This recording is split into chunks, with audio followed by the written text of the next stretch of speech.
Let me crack this fucker open real quick. Fucking obnoxious every time. Alright. Self a little rum and soda. Alright, I'm back to talk about music once again. It's only been 6 months, you know. Generous fan of the show who sent the last single I did also sent me this album. Kobold, you know who you are. If you watch our streams, you know who he is. This is Masayoshi Fujita Stories. I don't have too much to say on it, unfortunately. But let's just get into it. Masayoshi Fujita is a vibraphone player. And actually, the only accompaniment in any of these songs is, I want to credit where credit's due, Hoshiko Yamane on violin and Arturo Martinez Steele on cello. Their inclusion's a little bit more sporadic. The vibraphone is this all constant. And it is, look again, I believe it's 8 tracks. Yeah, 4 on each side, 8 tracks. And generally, most of the material is just very, very cozy and pleasant, is the main takeaway I have. Very wintry. The cover kind of gives that vibe, so it fits pretty well. I think when Kobold was discussing why he sent me this album in particular, he said, well, I don't think you probably own too much vibraphone-centric music. He was correct. So I'm hopelessly uneducated on the particulars of what Fujita's doing a lot of the time here, but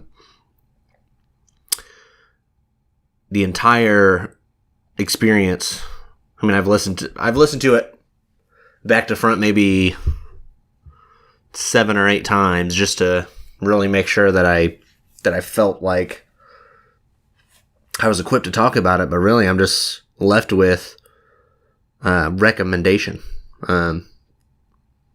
I need to check out Masayoshi Fujita's other stuff. I don't know how much he has. I know he has some, but I don't know how much.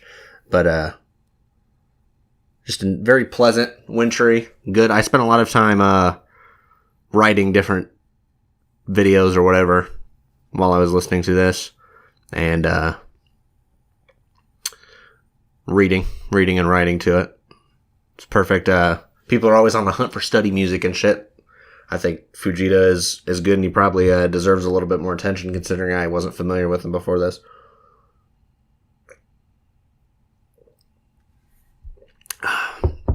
So I'm left sort of to think about just the atmosphere. One thing I wish I could do is kind of have it on. I'm wondering, because my record player and my sound system's over here, and if I turn it low enough, it'll be definitely loud enough for you to parse out the details, but not to, hopefully not to flag, content ID, especially if I'm talking over it the whole time. So I'm wondering if that's a possibility. Because for some of these, I would just kind of like to show it off. Look, I have the album. You can hear it. And then for the more atmospheric music like this, where sort of I don't want to call it a tone piece, but part of the appeal is just a relatively consistent tone, and then using the vibraphone to explore the different, elements that you can draw out of that sort of singular sound. But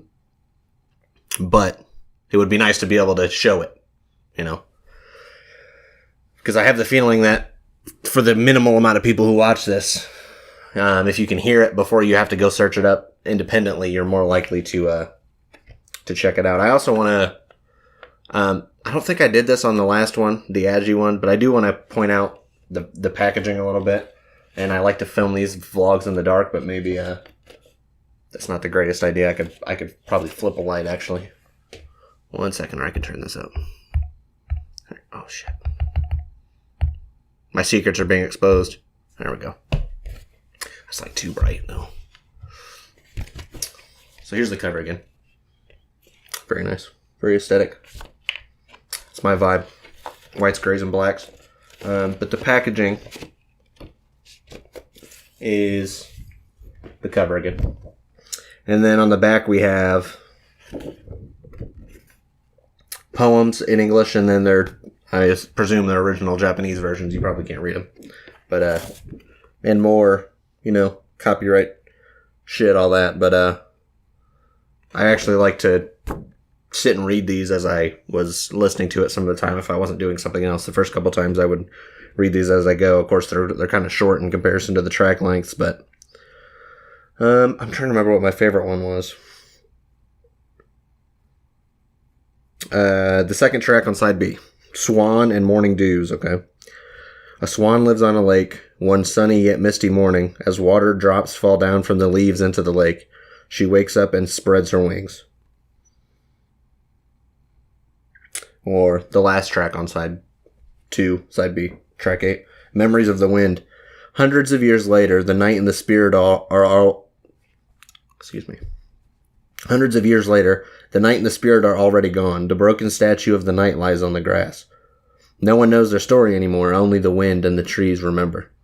So, those are two of my favorites. But you can even just reading these, you sort of get the atmosphere of the track, and each one really does fit the track. Although there's no actual lyrics or anything, and I don't really want to get into dissecting these lyrics too much. I don't know if that's going to be a thing I do with some of these or not. But so Masayoshi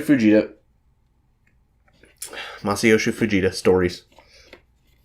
Nice wintry vibraphone music. I listened to it over the summer because I've known this is the video I was going to do for a couple months. I've just been lazy and working on other shit, and it's an unfortunate amount of work to set this little setup up. But going to do more soon. Masayoshi Fujita stories. Check it out. It's good. I might try to grab more in the future, just because my plan with this series is kind of just to limit it to stuff I physically own, just to narrow the scope. And if I get a video, like if I go buy an album for like $20 and I listen to it a couple times, and then I get to make a video about it, even when it gets 5 fucking views or whatever, it feels a lot more like it was worthwhile. So I'm successfully trained my brain to think only in terms of making shallow YouTube content. So that's got to count for something, right? Anyway, just something I heard. Next time.